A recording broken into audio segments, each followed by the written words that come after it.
চিত্রনায়িকা পরিমণির সঙ্গে বিবাহ বহির্ভূত অনৈতিক সম্পর্ক স্থাপনের অভিযোগ প্রমাণিত হওয়ায় ঢাকা মহানগর পুলিশের গোয়েন্দা শাখার গুলশান বিভাগের সাবেক অতিরিক্ত উপকমিশনার গোলাম সাকলাইনকে বাধ্যতামূলক অবসরের সিদ্ধান্ত নিয়েছে স্বরাষ্ট্র মন্ত্রণালয়। সরকারি কর্মচারী শৃঙ্খলা ও আপিল বিভাগের বিধিমালা 2018-এর 3-এর খ বিধি অনুযায়ী অসদাচরণের অভিযোগ প্রমাণিত হওয়ায় ওই বিধিমালার 4-এর উপবিধি 3-এর খ অনুযায়ী তাকে গুরুদণ্ড হিসেবে চাকরি থেকে বাধ্যতামূলক অবসর দেওয়ার সিদ্ধান্ত নিয়েছে জননিরাপত্তা বিভাগ। গত 13 জুন জননিরাপত্তা বিভাগের শৃঙ্খলা 2 শাখা থেকে এই সংক্রান্ত সিদ্ধান্ত উল্লেখ করে চিঠি পাঠানো হয়েছে বাংলাদেশ সরকারি কর্ম কমিশনের সচিব বরাবর। উপসচিব রোকেয়া পারভিন জুই ওই চিঠিতে সাকলাইনের বিরুদ্ধে গৃহীত সিদ্ধান্ত বিষয়ে পিএসসি থেকে পরামর্শ চাওয়া হয়েছে। শৃঙ্খলা শাখার প্রতিবেদনে উল্লেখ করা হয়, সাকলাইন ধারাবাহিকভাবে পরিমণির বাসায় নিয়মিত রাত্রিযাপন করতে শুরু করেন।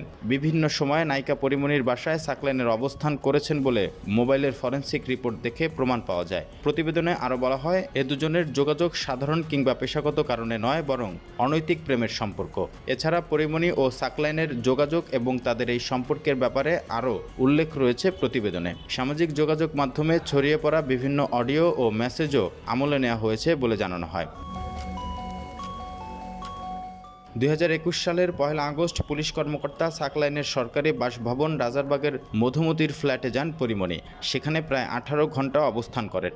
পরে পরিমণি সাকলাইনকে নিয়ে একটি সিসিটিভি ফুটেজ প্রকাশ পায়। ওই ফুটেজে দেখা গেছে রাজারবাগ পুলিশ অফিসার্স কলোনির মধুমতি ভবনের গেটের সামনে 1 আগস্ট সকাল 8:15 একটি সাদা গাড়ি এসে থামে।